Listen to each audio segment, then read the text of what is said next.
bom domingo até aqui? Glória a Deus por isso. Que bom que você está aqui. Grandes coisas o Senhor tem feito nas nossas vidas, por isso estamos alegres, amém? Queria te convidar a abrir a Bíblia no livro de Daniel, capítulo 6. O Ministério Infantil pede para avisar que as crianças de 0 a 11 anos podem se dirigir às suas salas. Crianças de 0 a 11 anos. Vamos abrir a Bíblia no livro de Daniel, capítulo 6.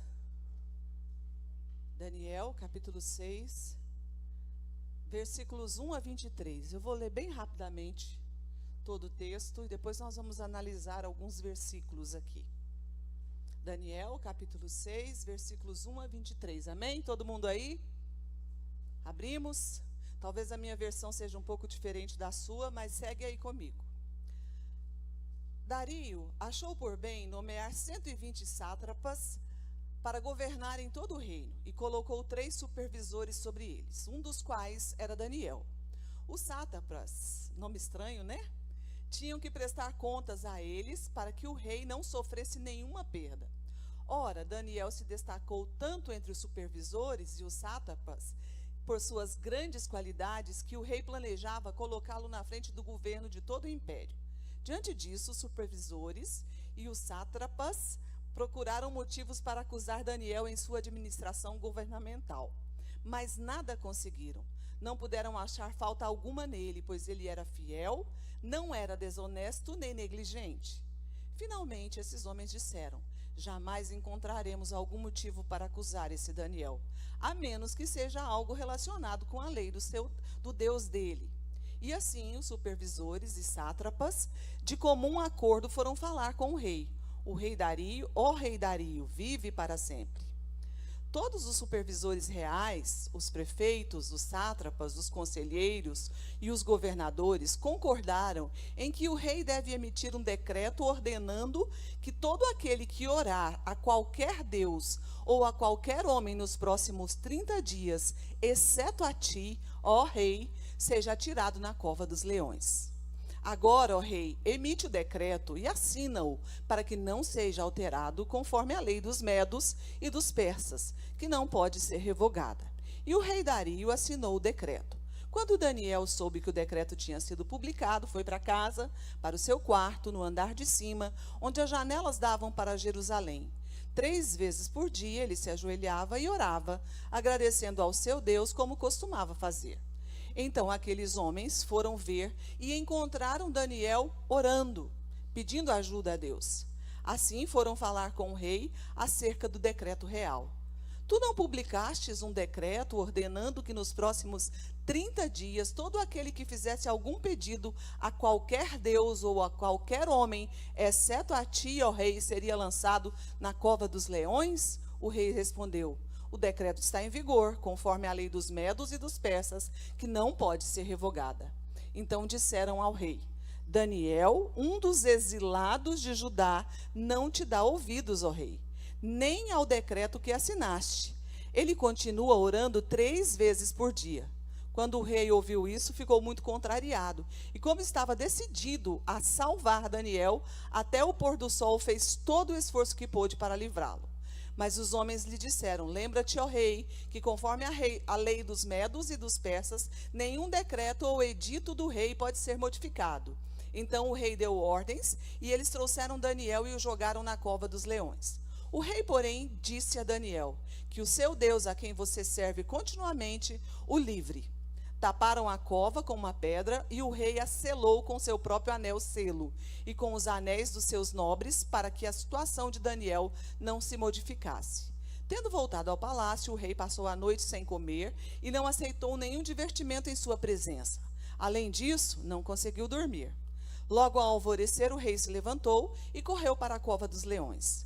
Quando ia se aproximando da cova, chamou Daniel com voz aflita: Daniel, servo do Deus vivo, será que o seu Deus, a quem você serve continuamente, pode livrá-lo dos leões? Daniel respondeu: ó rei, vive para sempre. O meu Deus enviou o seu anjo, que fechou a boca dos leões. Eles não me fizeram mal algum, pois fui considerado inocente à vista de Deus.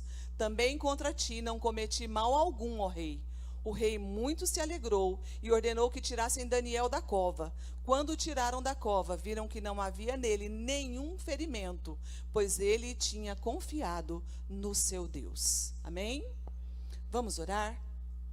Pai, nós estamos aqui diante da sua palavra. E Deus, só a leitura dela já nos ensina tanto. Obrigado porque o Senhor tem estado conosco em todo o tempo. E agora, Pai, fala ao nosso coração. Aquilo que o Senhor tem reservado para cada coração aqui. Eis-me aqui, ó Deus, para ser instrumento nas tuas mãos. Que toda honra, que toda glória, que todo louvor sejam dados ao teu nome, ó Deus. Em nome de Jesus. Amém. Aqui, alguém aqui... Nós temos algum visitante aqui? Não, né? Parece que não. Então, todos nós somos cristãos, crentes, evangélicos, sim ou não? Todos nós já ouvimos falar da história de Daniel. É uma história muito conhecida, Daniel na Cova dos Leões, até porque a gente gosta muito de histórias de super-heróis, e a história de Daniel na Cova dos Leões parece uma história de super-heróis, sim ou não? Ele estava ali com um leão faminto e ele não foi. Mas quem era Daniel? Quem foi Daniel? Tirando a história da Cova dos Leões, o que a gente sabe sobre Daniel? A Bíblia não fala muito sobre o início de Daniel, só fala que ele fazia parte de uma família real, quando ele foi levado da terra dele como exilado para aquele reino.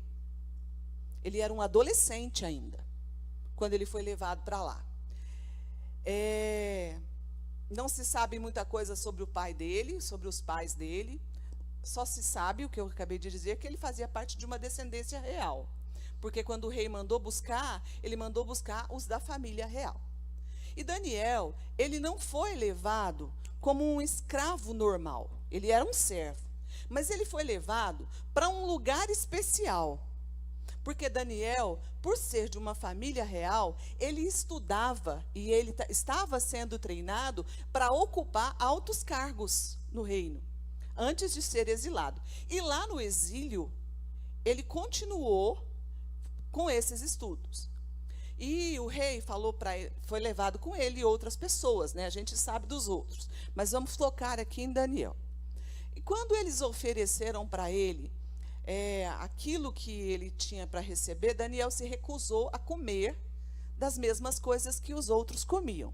Existe um motivo para isso, estava estudando e estava vendo sobre isso, mas não é isso o nosso foco aqui. Ele se recusou. Mas ele não se recusou a comer comida ruim, não. Daniel se recusou a comer a mesma comida que o rei comia, do mesmo banquete que era servido para o rei. Nós já vimos filmes, eu gosto muito de filme de época. E vocês já viram como é que era o banquete ali na mesa do rei?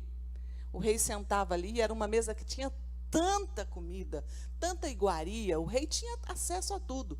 E esse era o alimento que seria dado a Daniel e aos seus amigos. Por quê? Porque o rei queria pessoas treinadas, pessoas fortes fisicamente e intelectualmente para ajudá-lo na administração do reino. Mas Daniel e os seus amigos se recusaram a comer. Quando ele falou isso, ali no meio, para o moço que cuidava, né, para o mordomo, vamos dizer assim, o mordomo ficou com medo. Falou, não, eu estou responsável por vocês e eu tenho que apresentá-los ao rei. E se vocês não estiverem iguais aos outros, o problema vai ser meu e não seu. Então ele não quis, e Daniel conversou com ele e falou, olha, vamos fazer um teste? Nós vamos ficar assim um determinado tempo.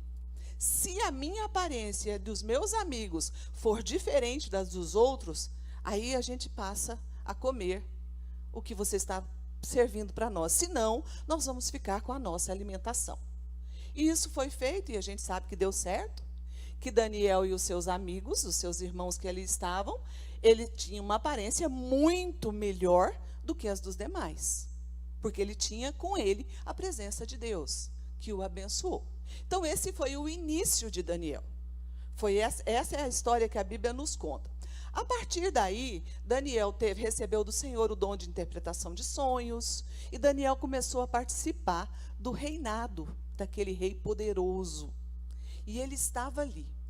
Então ele se manteve ali, e existem algumas características que esse texto que eu li, que nós lemos, nos ensina, que eu queria ressaltar com vocês, que falou profundamente ao meu coração. Falei com a minha filha, falei: filha, mas eu apanhei hoje, hein, o dia que eu estava estudando isso aqui. Porque assim, cada coisa que Deus ia ensinando, que eu ia lendo, ia vendo, ouvindo, pesquisando, eu falava: Jesus, como o Senhor faz as coisas. Olha comigo no verso 3, por favor. O que eu aprendo com a vida de Daniel? Verso 3. Então, o mesmo Daniel se distinguiu destes presidentes e sátrapas. Deixa eu só explicar isso aqui para você. Presidente seria o governador, seriam governadores, aliás, ministros. E os sátrapas, os governadores. As províncias, elas tinham os governadores, as diversas províncias daquele reino. E esses governadores teriam que prestar contas aos presidentes. E os presidentes prestariam contas ao rei. Então, era essa a hierarquia ali. Então, o mesmo Daniel se distinguiu destes, porque nele havia, o que diz a sua Bíblia? Um espírito, fala comigo, um espírito excelente. O que é um espírito excelente, gente? Esse espírito chamou tanta atenção do rei, que o rei pensava em estabelecê-lo sobre todo o reino. O que é um espírito excelente? Como que eu consigo esse espírito excelente? O primeiro aspecto que a gente pode ver na vida de Daniel é que Daniel escolheu trilhar um caminho de santidade. Por que ele não queria comer a mesma comida que o rei comia? Pela maneira como ela era preparada. No Velho Testamento, a gente vê algumas coisas da época da lei, de como a comida devia ser preparada. O animal deveria ser morto de uma determinada forma, não se poderia comer as vísceras, nem o sangue, não era assim que a gente vê lá no Velho Testamento? E quem garantia a Daniel que aquela comida era preparada como a Bíblia ensinava? Ele sabia disso, ele era conhecedor disso. Por isso ele escolheu um caminho de santidade. Então o que está escrito na palavra é isso que eu vou obedecer. Eu não vou comer dessa comida porque eu não sei como ela é preparada. E provavelmente ela era preparada do jeito que a Bíblia falava para não ser. Então ele escolheu viver em santidade. O caminho da excelência envolve santidade. A palavra santo significa separado, certo? Então, Daniel escolheu viver esse caminho da santidade. Ele não fazia apenas coisas excelentes, mas havia em Daniel um espírito excelente. Tanto que ele se destacou naquilo que ele fazia. Presta atenção, gente. Daniel era um exilado. Ele não era qualquer um. Não era um ali do reino dos medos e persas. Daniel era um estrangeiro que foi levado, obrigado, ainda adolescente. Quando isso aconteceu, a cova dos leões, aconteceu na vida de Daniel, alguns teólogos dizem que ele tem entre 80 e 90 anos. Ele foi levado adolescente. Então, Daniel já tem muito tempo de vida naquele lugar. E o rei estava observando Daniel. E o rei viu em Daniel esse espírito excelente. Essa excelência em tudo que ele fazia. Agora, gente, como que eu consigo essa excelência? A excelência vem com esforço. A excelência vem com trabalho. A excelência, ela vem com dedicação. A gente tem uma expressão... Excelente não é uma pessoa que faz tudo nas coxas. Você já ouviu essa expressão, não é? Excelente é uma pessoa que se esforça por fazer aquilo que vem à mão dele para ser feito. E era isso que Daniel apresentava. Queridos, o mesmo Deus de Daniel é o meu Deus e é o seu Deus. O mesmo Espírito que estava em Daniel está em mim e está em você. Nós precisamos, como cristãos, como igreja do Senhor, ser excelentes naquilo que nós fazemos. As pessoas precisam ver em nós a excelência de Jesus. Porque Jesus veio de uma forma excelente, fez um sacrifício excelente, viveu de maneira excelente, nos deu uma vida eterna que será excelente. Esse é o nosso Deus. E eu não posso oferecer ao Senhor nada menos do que a excelência naquilo que eu faço. Como assim? Em tudo que eu fizer. A gente vive uma geração que reclama de tudo. Sim ou não? Uma geração que cria problemas por causa de tudo. Nós não podemos ser essa geração. Eu tenho que ser a solução para esses problemas, porque eu tenho Jesus. Você precisa ser a solução dessa geração, porque você tem Jesus. E isso tem que fazer diferença. Esse espírito excelente tem que fazer diferença. Porque o nosso Deus é o mesmo ontem, hoje e o será para sempre. Então, excelência exige esforço. Bem-aventurado o servo que no retorno do seu Senhor ele é encontrado trabalhando. É o que diz o livro de Mateus. Excelência tem a ver com o espírito, porque tem muita gente extremamente esforçada, mas não tem um espírito excelente. Põe a mão no seu coração assim. Fala, eu tenho o Espírito Santo. Então eu sou excelente. Você crê nisso? Você tem tudo o que você precisa para ser excelente. Agora precisa de você esforço, dedicação. Na lógica do mundo, eu posso ser excelente, eu posso fazer um bom trabalho, mas eu preciso de um QI. Eu quero entrar numa determinada empresa. Eu posso levar o meu currículo, ele pode ser muito bom, mas a concorrência é tão severa que se eu não tiver ali um amigo que vai me indicar para aquela pessoa que vai fazer aquela seleção, talvez ela nem veja o meu currículo, por melhor que ele seja. Essa é a lógica do mundo. Mas na lógica do reino, a equação é mais simples. É esforço, depende do nosso esforço, mas depende do sopro do Espírito Santo. E esse nós já temos. Nós não temos nada menos e nada mais do que a excelência para oferecer ao Senhor. Havia em Daniel um espírito excelente. A igreja de Jesus carrega esse espírito. Como servos de Jesus, devemos estar comprometidos com essa excelência. Eu ouvi uma história de um rapaz cristão, em uma determinada empresa. Aí ele foi demitido. E ele chegou para o pastor dele e falou assim: pastor, eu fui demitido por causa da minha fé. Quando o meu chefe, o meu patrão, descobriu que eu era crente, falou: não, você não serve para a empresa. Você não serve para trabalhar aqui. Aquele pastor ficou intrigado com aquilo, conhecia o dono da empresa, ligou para ele, falou: fiquei sabendo que você demitiu o fulano porque ele é cristão. E aí o dono da empresa virou para ele e falou assim: eu não sei que história que ele contou para o senhor, não. Mas deixa eu contar uma coisa para o senhor. Ele era o pior funcionário que eu tinha. Ele não fazia o que eu pedia. Ele chegava atrasado. Não cumpria com os compromissos. E ainda reclamava o tempo inteiro.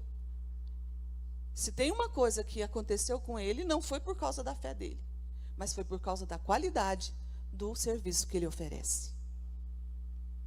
Gente, que vergonha para o reino. Assim que nós nos casamos, a gente foi alugar um apartamento para a gente morar na época. E aí o moço que estava alugando o apartamento, o Emerson falou assim: não, a gente é crente. Assim, no meio da conversa, nós somos crentes, evangélicos. Aí o moço olhou assim para ele: nossa, quem saiu daqui agora também ficou devendo tantos meses de aluguel, de água, de luz, deixou tudo para trás. E nós saímos dali, o Emerson falou assim: era melhor se eu tivesse ficado calado, se não tivesse falado isso. Por quê, gente? Porque existem pessoas que carregam o nome de Jesus, mas não carregam a excelência que há em Jesus. E eu e você precisamos carregar a excelência que há em Jesus, em tudo que nós fizermos. As pessoas precisam saber que Ele é o nosso Deus. O que precisa ser visto em nós é aquilo que há em Jesus. Então, primeira coisa que eu aprendo com a vida de Daniel, Daniel era excelente em tudo o que ele fazia. Nós precisamos ser como pais, como filhos, como irmãos, como profissionais, como estudantes, onde quer que nós estejamos, o que quer que nós façamos, esse Espírito precisa estar sobre nós. Nós precisamos mudar essa sociedade. Versículo 4. O que diz o versículo 4 aí? Então os presidentes de sátrapas procuraram ocasião para acusar a Daniel a respeito do reino, mas não puderam achar nele culpa alguma. Gente, a Polícia Federal baixou na casa de Daniel. Hoje é muito comum, né? A gente ouviu falar que a Polícia Federal foi lá, pegou os computadores, pegou tudo que aquela pessoa tinha, investigou as contas, vai investigando, vai puxando a linha, vai puxando a linha, vai puxando a linha e vai investigando. Foi isso que eles fizeram na vida de Daniel. Puxaram a linha da vida de Daniel. Investigaram tudo na vida de Daniel. E a Bíblia nos diz que não puderam achar nele culpa alguma. A Bíblia não diz que Daniel não pecava. Não é isso. Porque a única pessoa que pisou sobre a terra que não pecou foi Jesus. Mas a Bíblia diz que não havia culpa na vida dele. Se os anjos da Polícia Federal do céu começarem a revistar a sua vida, o que eles vão achar?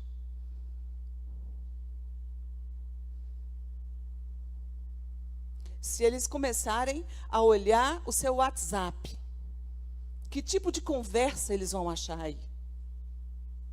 O seu computador, que tipo de coisas você tem visto? Os seus streamings, que tipo de filme você tem assistido? Se houver uma investigação celestial sobre a minha e a sua vida, será que vai poder ser afirmado? Mas não puderam achar nele, culpa alguma. É isso que vai ser dito? Alguns estudos, algumas pesquisas dizem que o uso da pornografia aumentou consideravelmente pós-pandemia, em todas as faixas etárias. Que coisa nojenta isso. É o nível mais baixo que há. E quanta gente tem problemas com isso. Eu costumo dizer que o que era bom com a pandemia, com o isolamento social, ficou melhor, e o que era ruim ficou pior ainda. O que você tem dito? Se eles forem ouvir, imagina que aquilo que a gente fala fique gravado, e a gente vai ouvir o que a gente tem falado no momento difícil, no momento que você está triste, no momento que você está com raiva, aquilo que está passando aí na sua cabeça, quando acontece alguma situação. Se forem investigar a sua vida, se anjos vierem a mandado do Senhor para investigar, eles vão poder dizer: não há culpa nenhuma nele. A gente aprende com Daniel, que Daniel chegou onde ele chegou porque ele tinha um espírito excelente e porque ele tinha uma vida digna. Repito, não é que ele não pecava, mas ele corrigia a rota. Se eu peguei um caminho errado, eu vou para o caminho certo. E nós ainda temos tempo, queridos, de corrigir a rota. Como é o seu tratamento com a sua esposa? Como é o seu tratamento com o seu esposo?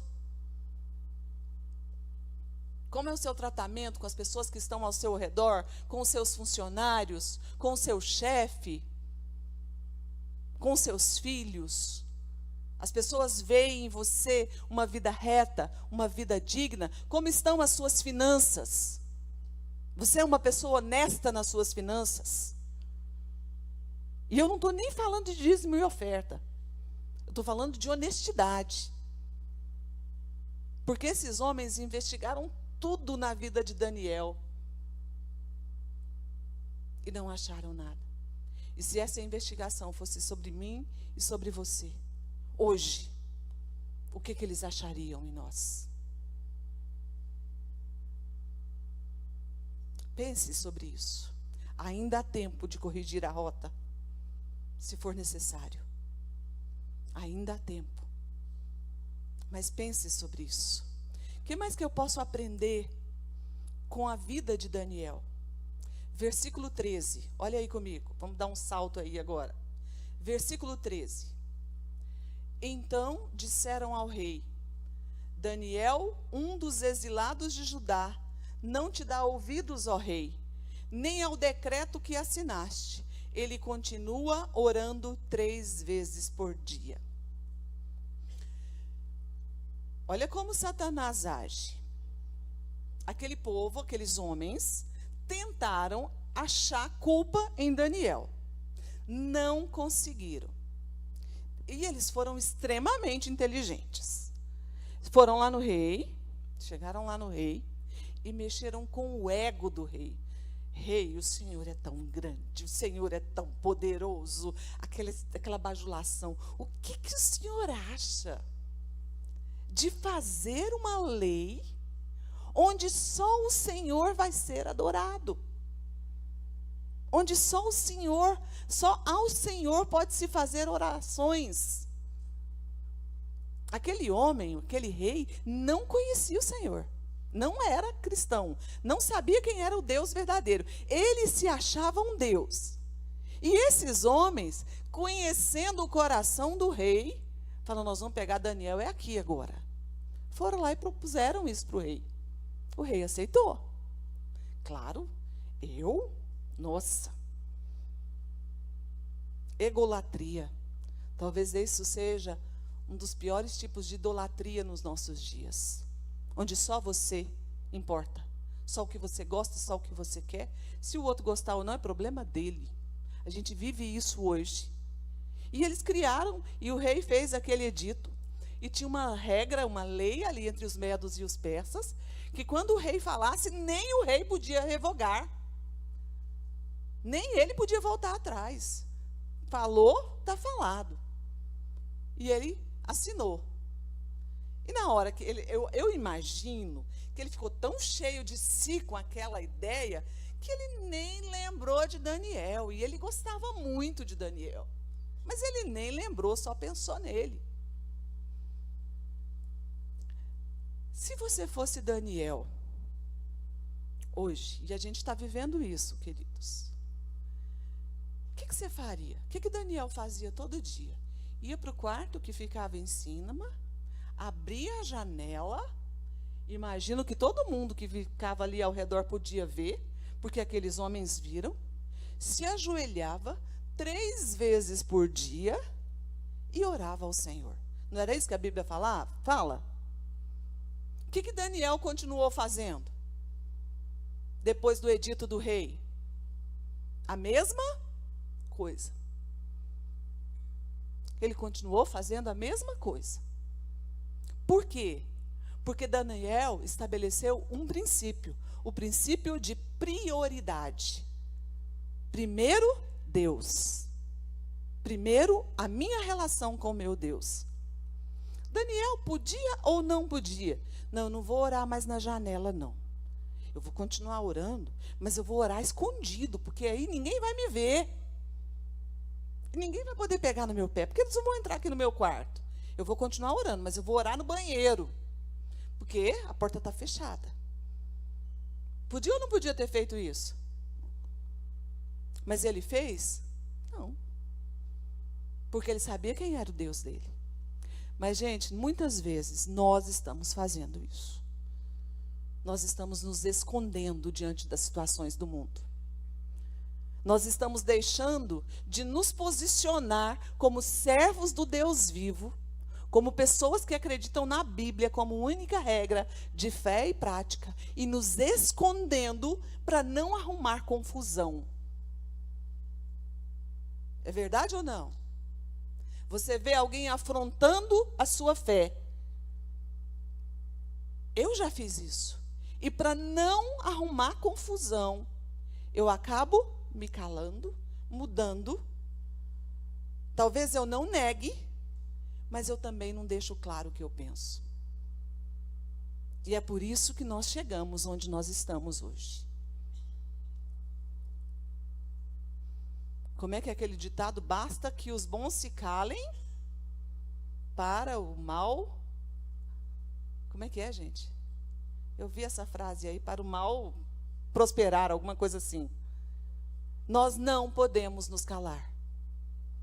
Olha para o seu irmão e fala, você não pode ficar calado. Você precisa falar das verdades da palavra de Deus. Nós não podemos nos calar, queridos. Nós precisamos nos posicionar. E a nossa prioridade tem que ser o Senhor. Daniel não mudou a rotina de vida dele.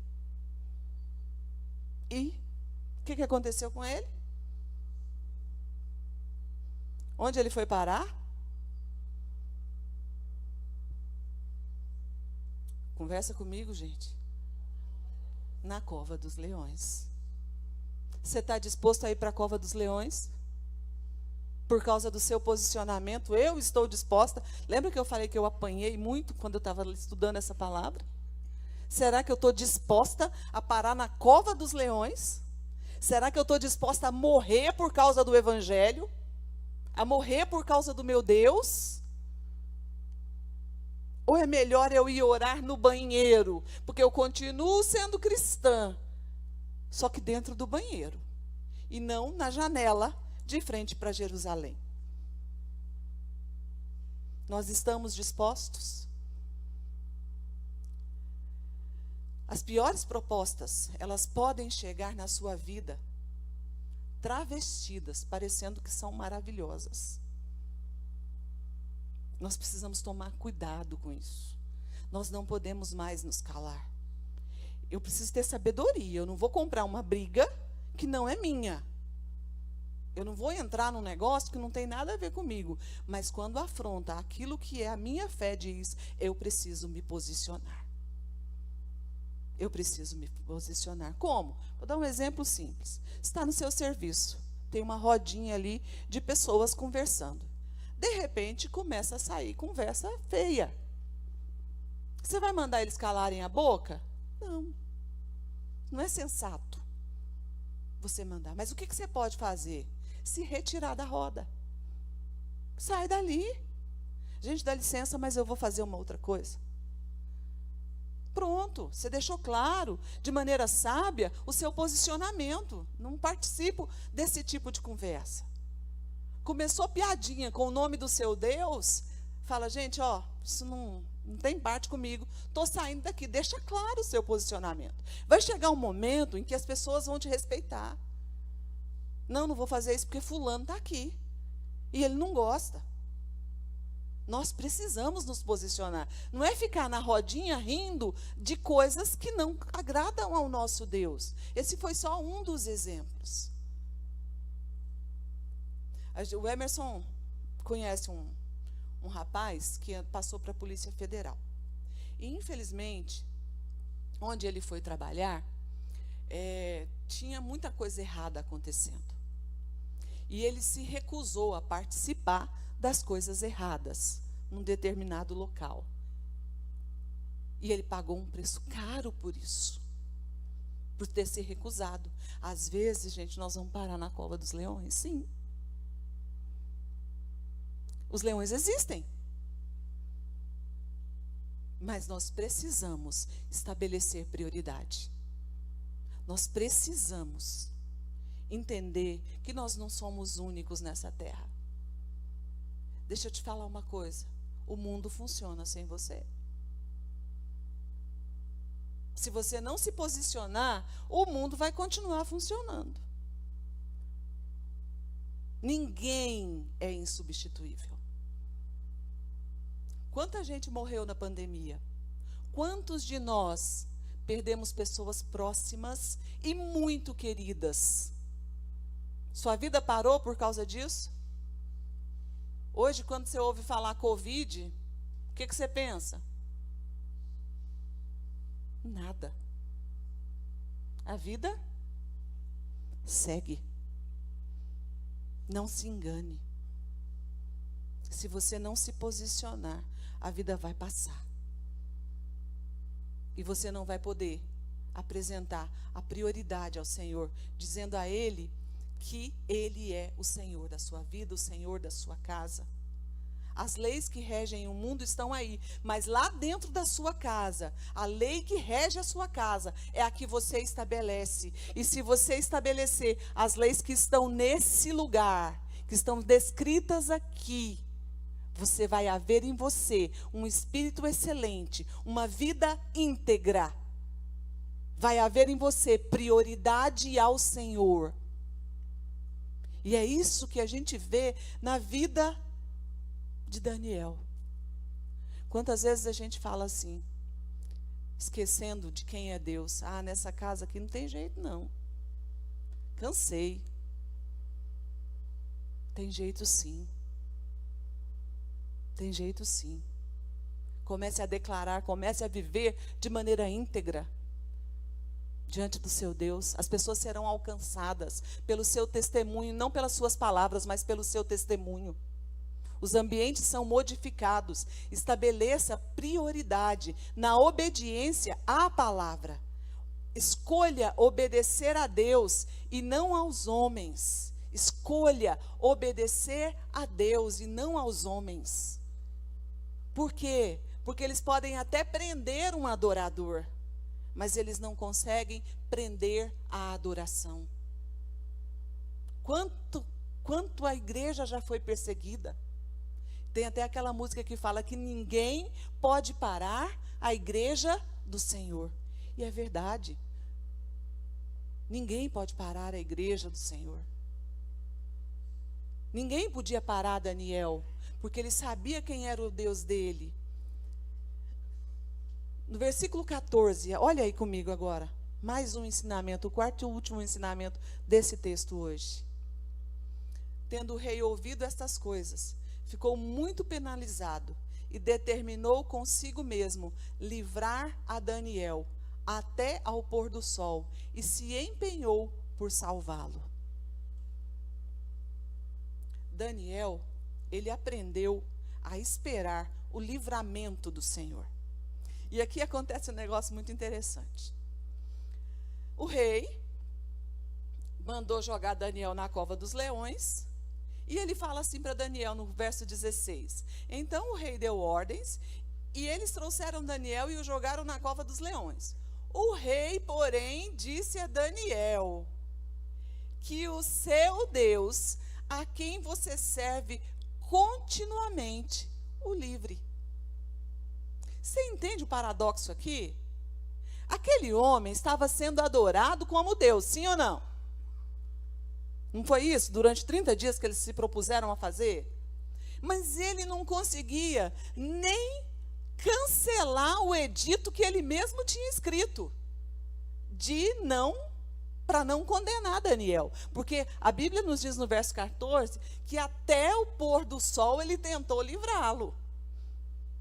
Aí chegou no final da noite, no final da tarde, ele viu que não conseguia, que não tinha jeito, porque as leis não podiam ser revogadas. O que ele fala? Que o seu Deus, a quem você continuamente serve, te livre. Ele reconheceu involuntariamente, porque ele chegou num lugar onde ele não tinha outra coisa a falar. Ele reconheceu quem era o Deus de Daniel. Se tem alguém que pode te livrar, Daniel, é o seu Deus. Em outras palavras, era isso que ele estava dizendo. Se tem alguém que pode fazer alguma coisa, é o seu Deus. Deixa eu te falar uma coisa. O mesmo Deus que mandou um anjo para fechar a boca dos leões, que estava lá, está aqui hoje. O mesmo Deus que esteve com Daniel dentro da cova dos leões, está aqui hoje. E assim como o rei falou, reconhecendo que só Deus podia livrá-lo, essa mesma palavra pode ser colocada agora na boca do seu médico, que te diagnosticou com algum problema. Esse médico pode virar para você e falar assim, ó, eu não consigo resolver o seu problema, mas o seu Deus pode. O seu advogado pode virar para você e falar, ó, não tem solução para essa causa. Então busque ao seu Deus, Ele pode reverter isso. Esse é o nosso Deus, queridos, que pode transformar qualquer situação, que pode reverter qualquer circunstância.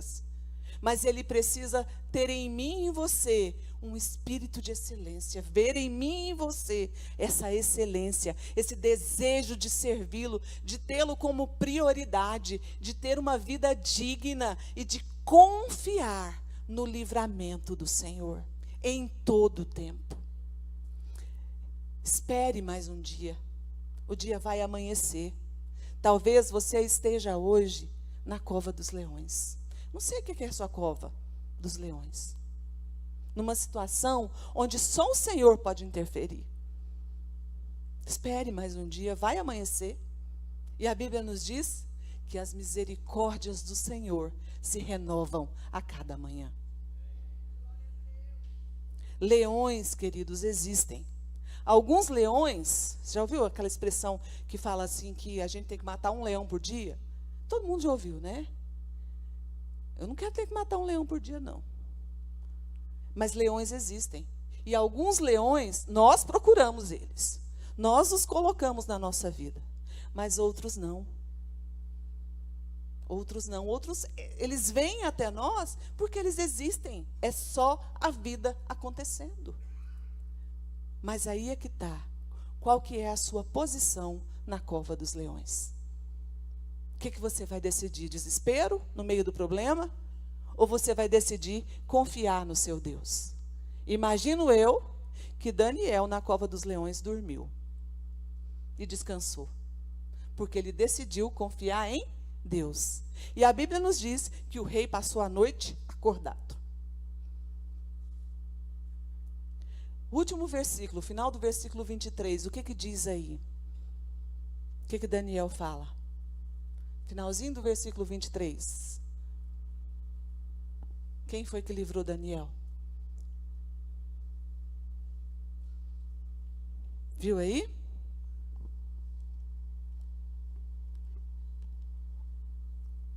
Quem livrou Daniel?